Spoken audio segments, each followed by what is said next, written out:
Assalamualaikum warahmatullahi wabarakatuh. Alhamdulillahirrahmanirrahim. Assalatu wassalamu ala asrafil anbiya wal mursalin wa ala alihi wa sahbihi ajma'in. Gimana kabarnya para pemirsa Khilafah News yang dirahmati oleh Allah? Jumpa lagi dengan program Kabar Petang. Hari ini kita akan membahas tema-tema terkini dengan narasumber yang kredibel. Tentu saja dengan dalam sudut pandang Islam. Inilah Kabar Petang selengkapnya.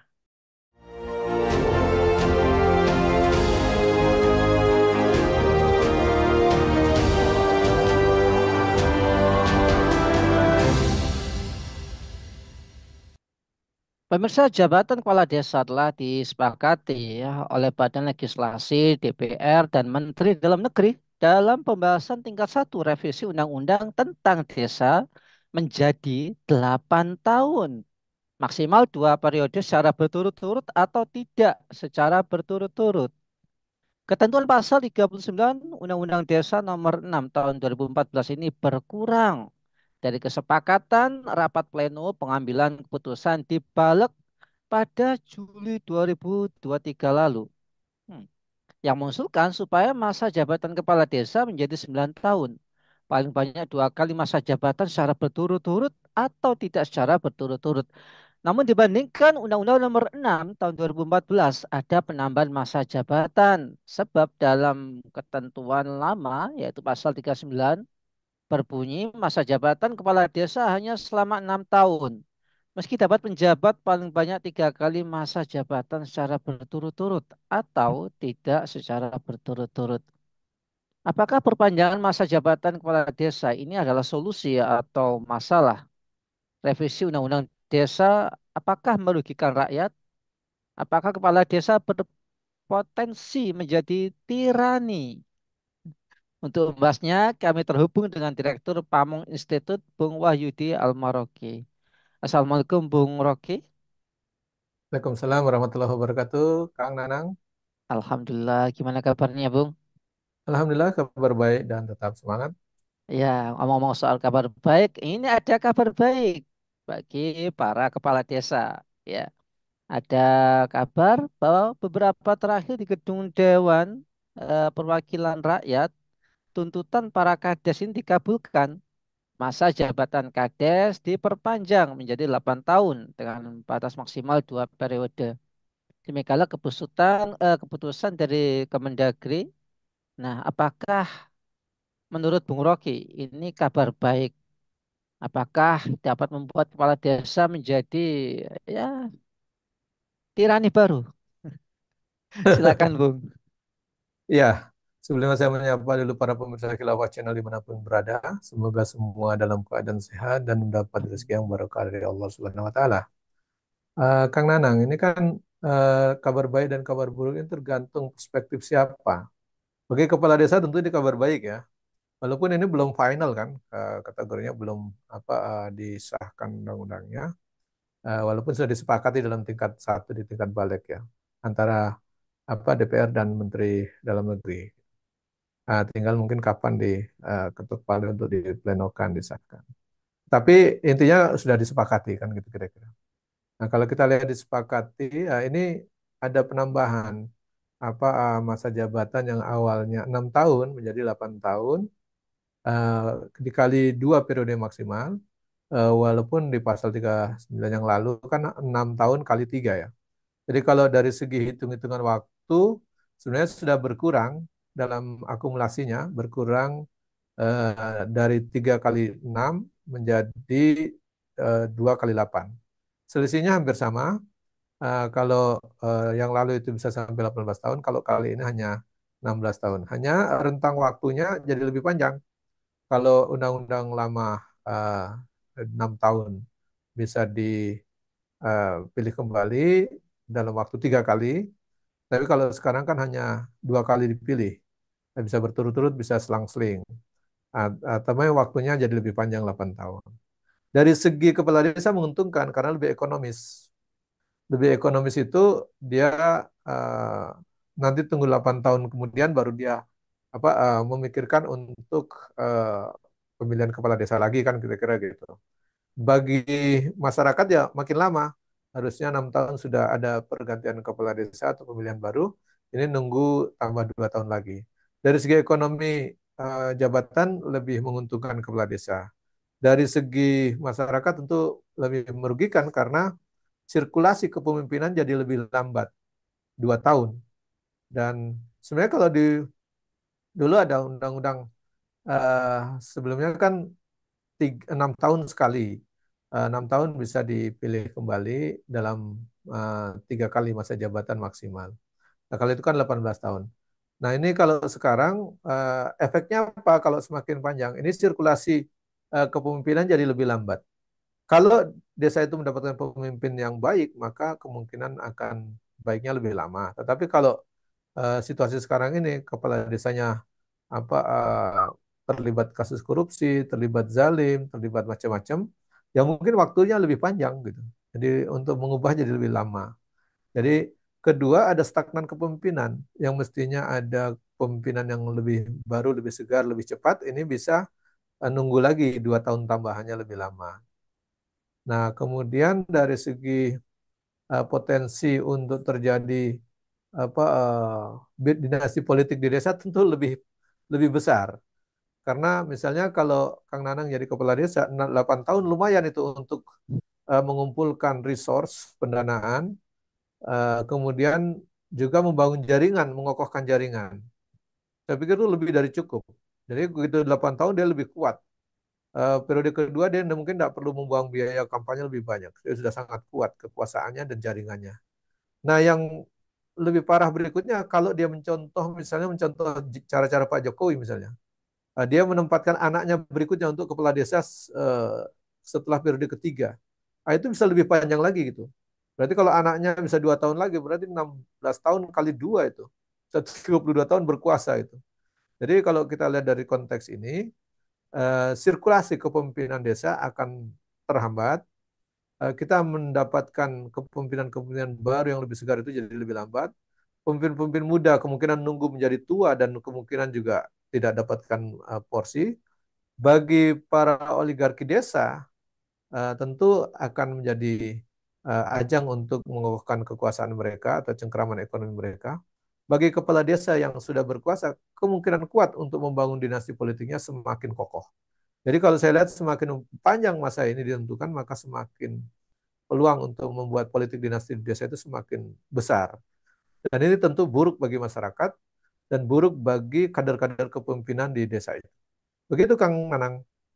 Baik, Bung Rocky, apakah pergantian dan masa berkuasanya kepala desa ini memang menjadi masalah utama di pedesaan itu? Atau mungkin ini terkait dengan tahun politik sehingga jabatan kepala desa ini dimanjakan gitu ya, menjadi ya salah satu bahan baku lah untuk mendulang suara di pemilu 2024. Dan apakah ini memang jabatan yang transaksional, Bung Rocky? Iya, banyak item ini ya yang harus kita bahas ini. Yang pertama dulu saya ingin membahas bahwa masalah utama di pedesaan itu adalah masalah kesenjangan antara kehidupan kaya miskin, kemudian kehidupan fasilitas yang baik dan buruk, juga kehidupan ekonomi yang eh, berputar lebih cepat dan lebih lambat antara desa dan kota. Dan intinya adalah kesenjangan masalah utama. Kesenjangan itu bisa kita lihat dalam 3 bidang. Ada kesenjangan dalam bidang pendidikan. Jadi kalau kita melihat orang yang sudah gelar S2, S3, tidak mungkin dia mau tinggal di desa kan gitu kira-kira. Bagaimana Jadi pasti mungkin? lari ke kota. Jadi tingkat pendidikan di desa jauh lebih rendah. Kedua, karena tingkat pendidikan rendah, kemungkinan untuk tingkat kesehatan juga rendah. Nah, ini didukung juga sarana-sarana ekonomi, kesehatan juga, sarana-sarana ekonomi juga rendah, sarana-sarana kesehatan rendah, sarana-sarana pendidikan juga rendah. Jadi 3 persoalan utama di desa, masalah pendidikan, masalah kesehatan, masalah ekonomi. Masalah ekonomi desa, tentu kita bisa melihat pasar desa buruk, kemudian jalan-jalan desa buruk, bahkan jembatan juga tidak ada misalnya. Kalau masalah pendidikan kita bisa lihat sekolah yang bocor-bocor, bahkan ada sekolah sampai ambruk gitu kan. Itu kalau masalah desa, ada kesenjangan yang luar biasa. Kemudian masalah kesehatan ya tentu kita bisa lihat orang apa mau melahirkan harus pergi ke kota, dipikul pakai apa ditandu karena jalanan rusak dan seterusnya. Jadi kalau kita lihat ini kebijakan pemerintah eh, yang ada hari ini, Pak Jokowi justru tidak membangun apa pedesaan itu dengan sarana-sarana ditingkatkan, malah sibuk menyiapkan ibu kota baru gitu. Jadi kalau kita lihat itu, ini rumahnya pada bocor gitu ya, rumahnya pada bocor, sekolahnya ambruk, kemudian dan seterusnya, sarana buruk, malah menyiapkan istana baru, istana negara baru. Saya pikir ini kebijakan yang buruk gitu. Nah itu kesenjangan itulah yang terjadi antara kehidupan kota dan kehidupan desa. Jadi masalah utama desa itu adalah masalah kesenjangan dan ketidakadilan, keterbelakangan di dunia pendidikan, kesehatan maupun infrastruktur, apa baik jalan, jembatan maupun sarana-sarana pendidikan tadi, termasuk sarana ekonomi itu pasar. Itu dari segi masalah utamanya. Kalau dari segi persoalan apa kultur politik ya, ya namanya kepala desa itu kan posisinya sebagai primus inter pares ataupun dia orang yang ditokohkan di desa ya. Jadi di desa dia ditokohkan sebagai tokoh utama, pemegang simpul masyarakat, pemegang kebijakan, bahkan pemegang kekuasaan pemerintahan di desa. Sehingga para politisi memandang itu sesuatu potensi yang sangat seksi dari bidang politik, kan kira-kira gitu. Siapa yang bisa dekat dengan para kepala desa, pasti bisa mengakses jaringan ke masyarakatnya yang berarti juga mengakses kepentingan politik suara dan seterusnya. Jadi kalau kita lihat hari ini kenapa desa menjadi sorotan, terutama kepala desa menjadi perhatian, terutama masalah jabatannya. Ini tidak jauh memang kalau disinggung tadi persoalan apakah ada transaksi apa tadi politik gitu terkait dengan kebijakan dan undang-undang ini. Ya kita sulit menghindari, nampaknya memang kental terhadap nuansa kepentingan politik dari para elit politisi terhadap kepentingan dengan kepala desa yang memiliki simpul-simpul masyarakat di berbagai desa. Ibaratnya begini, pemimpin yang punya masa real sebagai ujung tombak di pedesaan yaitu kepala desa, karena dia bisa apa langsung berinteraksi dengan masyarakat desanya dan hidup bersama masyarakat desanya sekian lama itu kan. Uh, Apalagi kalau di Papua itu kan kepala kampung namanya itu, atau sekaligus kepala suku. Ya, kalau di Papua ada istilah pemilihan dengan sistem noken. Noken itu tergantung kepala sukunya. Kalau kepala suku naruh satu noken itu ke siapa sudah itu suara itu yang dihitung. Tinggal hitung di belakang kepala suku itu ada berapa masyarakat. Jadi tinggal memegang satu saja pimpinan desa atau kepala suku tadi, maka para politisi itu bisa mendapatkan suara dan dukungan politik yang luas dibanding kalau dia tidak punya akses dengan kepala desa. Oleh karenanya ini juga akhirnya dimanfaatkan oleh partai politik. Nah, membaca itu partai politik mulai mencari titik keseimbangan, terutama memandang bahwa ternyata persoalan masa jabatan kepala desa itu cukup seksi untuk dibicarakan. Karena bagi kepala desa kalau diperpanjang, oh dia untung gitu. Kenapa? Semestinya dia udah memikirkan untuk biaya kampanye untuk pemilihan berikutnya. Dia ditambah 2 tahun berikutnya dari 6 tahun menjadi 8 tahun. Kan menguntungkan 2 tahun itu. 2 tahun tuh kalau di desa ada namanya dana desa yang per desa dapat 1 miliar, lumayan lah gitu kira-kira ya untuk berinteraksi dengan masyarakat, untuk membangun pencitraan dengan masyarakat, untuk membangun desanya kalau dia sungguh-sungguh itu lumayan dalam 2 tahun berikutnya itu. Jadi kalau kita lihat ini memang sangat seksi posisi kepala desa, sehingga kalau dia tadi diperhatikan oleh para politisi sangat logis, kemudian menarik bagi partai politik juga betul. Akhirnya dijadikan apa ajang untuk bernegosiasi atau tadi ya kategorinya adalah apa transaksional politik Isra. untuk kepentingan pemilu dan pemenangan partai politik maupun para politisi caleg maupun DPD di tingkat daerah. Dan masyarakat real yang dekat dengan pimpinannya adalah kepala desa. Saya pikir disitulah karena kepala desa itu hidup, tumbuh, berkembang, bermasalah dengan masyarakatnya, sehingga mereka tentu lebih kuat ikatan emosionalnya. Biasanya kalau kepala desa bilang A, mereka ikut A. Kepala desa bilang B, sebagian besar masyarakatnya pasti ikut B, gitu. Nah, ini yang dimanfaatkan oleh para politisi. Tentu mereka ingin meraih dukungan itu. Oleh karenanya di masa kampanye, di masa tahun politik, kepala desa jadi seksi. Jadi sangat seksi jabatan kepala desa. Semua kepentingan politik ramai-ramai menuju ke desa, kan gitu kira-kira.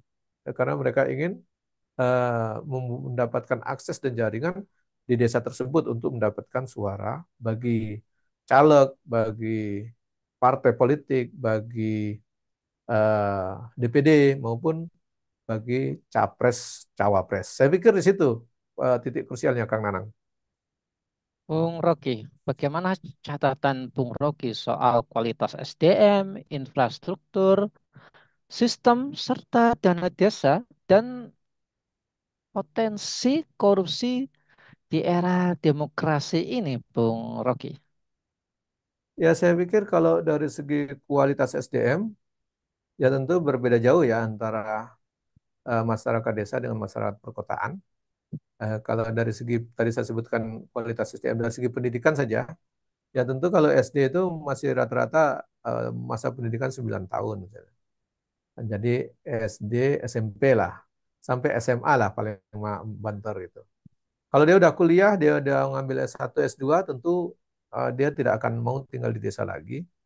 Mungkin satu dua yang mau tinggal. Tapi kalau sudah S3, tentu cenderung mereka tidak akan di desa lagi, tapi mereka hijrah atau bertarung di kota-kota besar. Entah jadi pegawai, pejabat, dan seterusnya lah itu, posisi-posisi itu. Sehingga kalau kita lihat tingkat kesenjangan SDM ya tentu sangat tinggi. Kualitas SDM-nya. Belum dari segi kualitas ekonomi tentu terjadi sangat kesenjangan. Nah, kalau kita lihat di desa kan fasilitasnya sangat minim ya. Fasilitas ekonomi maupun fasilitas sarana publik. Baik tadi saya sebutkan sekolah gitu ya. Ada jalanan becek, jembatan belum dibangun gitu. Jadi kalau kita lihat tuh banyak sekali anak-anak sekolah yang harus melintasi sungai, mengangkat bajunya dibuka, dipakai nanti setelah sampai di sebelah gitu. Tidak ada jembatannya, jadi harus menyeberangi sungai dan seterusnya. Jadi kalau kita lihat di desa-desa itu seperti itu. Jadi kesenjangan yang jelas antara kehidupan kota dan pedesaan nampak sekali senjang. Ini karena kehidupan yang digunakan adalah sistem kapitalistik. Jadi sistem kapitalisme global ini suka atau tidak suka akan melakukan backwash ataupun bukan melakukan trickle down effect. Artinya justru tidak akan memberikan kesejahteraan merata, tetapi dia menghisap kekayaan-kekayaan alam maupun sumber daya alam di daerah-daerah untuk ditarik ke pusat-pusat perkotaan atau pusat-pusat ekonomi, dan itu biasanya disebut pusat-pusat kapitalisme. Dan inilah yang kita lihat terjadi di desa-desa di negeri ini. Jadi kalau kita lihat ya memang sulit dihindarkan posisi kesenjangan itu antara desa dan kota. Nah, kalau korupsi ya kita udah bisa melihatlah bahwa hari ini eh, negara ini eh, sulit memberikan teladan untuk melakukan praktek pemerintahan yang bersih atau clean government. Juga sulit mewujudkan pemerintahan yang baik atau good governance. Jadi kalau kita lihat bagaimana kita mau bilang pemberantas korupsi yang baik sementara ketua KPK-nya saja yang lembaga yang punya kewenangan untuk memberantas korupsi bermasalah dalam konteks persoalan korupsi, bahkan sampai dinonaktifkan kan kira-kira gitu ya ketua KPK-nya. Ya kalau pimpinannya saja sudah melanggar etik, bahkan mungkin punya skandal tentang korupsi seperti itu, bagaimana kita harapkan lembaga-lembaga di bawahnya. Bahkan bisa saya sebutkan ini bukan hanya sekedar ketua lembaganya saya di level pusat gitu, tapi bahkan kepala pemerintahannya di level nasional pun menurut saya ada masalah gitu. Di mana letak masalahnya? Kalau kita lihat eh, bagaimana mungkin Pak Jokowi itu bisa memberantas korupsi sampai ke level desa kalau melarang menterinya atau mencegah menterinya untuk tidak korupsi tidak bisa. Coba kita cek itu berapa banyak menteri di kabinet Pak Jokowi. Menteri itu kan orang terdekat dia, terdekat yang diangkat dan diberhentikan oleh presiden itu sendiri dengan kewenangan hak prerogatifnya. Toh tidak bisa dicegah gitu. Bagaimana mau memberantas yang levelnya lebih jauh dari itu? Level menteri itu kan ring satu ya. Bagaimana dia mau memberantas yang level gubernur, level bupati, level camat, apalagi sampai level desa itu kan bayangannya jauh sekali gitu. Orang yang teman dekatnya, apa artinya orang yang dia angkat dan diberhentikan, saya tidak mampu dicegah, apalagi mau memberantas korupsi sampai ke desa. Jadi kalau saya boleh apa, sampaikan di sini tegaskan bahwa adanya dana desa, adanya apa kebijakan untuk memberikan bantuan desa itu, menggulirkan dana desa itu justru kalau tidak diawasi dengan serius, dicegah dengan baik, maka sebenarnya kita ingin menyalurkan dana itu dengan disertai dengan korupsi yang mengalir sampai ke desa. Jadi bukan hanya di level menteri, di level DPR, di level gubernur, level bupati, tetapi korupsi itu bisa sampai ke desa. Dan terbukti kan banyak sekali kepala desa yang hari ini bahkan dah ratusan yang tersandung kasus korupsi. Dan itulah yang kita khawatirkan. Bagaimana mungkin kita ingin meningkatkan kesejahteraan masyarakat desa sementara dana yang ke desa pun akhirnya juga dikorupsi dan upaya kita memberantas korupsi nampaknya jauh panggang dari api karena sulitnya keteladanan dari level pusat sampai daerah, bahkan di level ketua KPK sendiri bermasalah soal kasus korupsi. Saya pikir di situ letak krusialnya, Kang Nanang. Baik, menyimak ruwetnya, eh ruwetnya Ruwet ini ya. ya. Iya kan, korupsi itu ruwet luar biasa ini. Dari zaman reformasi sampai sekarang gak selesai-selesai gitu ya. Nah, kita harapannya kan kepala desa ini bisa menjadi garda terdepan untuk memberantas itu ya, Nas. Bung Rocky, ini bagaimana perspektif Islam soal masa jabatan Kades? Apa seharusnya menjadi fokus utama tugas Kades? Lalu bagaimana cara mewujudkan Kades yang peduli umat, Bung Rocky? Iya, kalau kades itu kan dalam Islam ada strukturnya. Jadi struktur pemerintahan Islam, saya mencoba untuk mengkajinya. Saya kan sekolah di pemerintahan dari STPDN tahun 1992 masuk sampai hari ini saya terus mengkaji persoalan-persoalan pemerintahan. Dan saya membandingkan antara pemerintahan sekuler hari ini, pemerintahan yang demokratis, dengan ada sistem pemerintahan Islam yang tentu ini jauh tidak pernah dibahas dalam bangku-bangku kuliah. Dan dalam sistem pemerintahan Islam itu sebenarnya kalau kita kaji, levelnya hampir sama, tinggal dalam konteks softwarenya yang berbeda. Jadi kalau kita lihat kerangka pemerintahan dalam sistem sekuler demokrasi dengan sistem pemerintahan Islam, dalam konteks kerangka hampir sama, baik levelingnya dari kepala negara ada, kalau kepala negara dalam sistem sekuler itu namanya apa presiden, kalau dalam sistem Islam kan namanya khilafah, al khalifah. Di bawahnya itu di bawah khalifah ada namanya menteri-menteri, di sistem apa Islam, sistem khilafah itu namanya muawin, baik muawin tanfid maupun muawin tafid. Di dalam di bawahnya itu sebagai kepala daerah ada. Kalau dalam sistem sekarang itu ada namanya kepala daerah gubernur atau level tingkat satu. Di dalam sistem Islam juga ada namanya wali level tingkat satu atau selevel gubernur. Di level berikutnya tingkat dua kota dan kabupaten di dalam sistem khilafah juga ada, yaitu setingkat dengan amil gitu atau kita lihat ummal lah kira-kira itu. Jadi levelnya hampir sama. Nah, ketika di level 3 kita kan punya kecamatan ya. Ya itulah disebut kosbah, kemudian di level desa, nah ini yang kita bilang hayi. Jadi level HI ini memang kepala desanya atau ini sifatnya administratif. Jadi sama dengan Pak Lurah itu harusnya ditunjuk saja gitu ya. Atas apa? Atas usulan dari majelis daerah atau majelis ummah yang memberikan rekomendasi gitu. Jadi cukup pemimpin-pemimpin umat itu merekomendasikan ini calon kepala kita, kemudian diusulkan untuk disahkan. Jadi sifatnya administratif. Apakah itu tidak demokratis? Saya pikir persoalan demokratis itu sangat eh, apa, perbedaan perspektifnya tinggi sekali. Hari ini juga kalau kita lihat eh, pemerintahan di DKI juga wali kotanya kan nggak dipilih, ditunjuk saja kan gitu. Bupati administratif Kepulauan Seribu kan ditunjuk, eh, wali kota di DKI Jakarta Utara, Timur, Selatan, Tengah, Pusat dan seterusnya itu kan ditunjuk saja. Kan tidak ada masalah, masih mengatakan itu demokratis kan itu kira-kira. Itulah anomali demokrasi kalau saya lihat. Level gubernur ada juga yang ditunjuk. Kita lihat Gubernur DIY kan tidak dipilih itu. Jadi sebenarnya tidak ada masalah. Ini persoalan pemilihan dan batas waktu. Jadi kalau menurut saya kepala desa, kalau dia menjalankan pemerintah secara efektif, ya kalau kita lihat di level camat saya tidak dipilih bisa melaksanakan pemerintahan dengan efektif. Di level wali kota di DKI juga tidak dipilih juga melaksanakan pemerintahan jauh lebih baik daripada wali-wali kota yang dipilih di pinggiran kota DKI. Saya selalu membandingkan tuh bagaimana wali kota Depok yang dipilih secara demokratis, bagaimana Bekasi yang dipilih secara demokratis. Bandingkan dengan kota Jakarta Timur yang tidak dipilih dengan secara demokratis, fasilitasnya jauh lebih baik Jakarta Timur, pelayanannya jauh lebih baik dan seterusnya. Jadi kalau menurut saya dipilih dan tidak dipilih, batas waktu dan tidak ada batas waktu itu hanya persoalan teknis.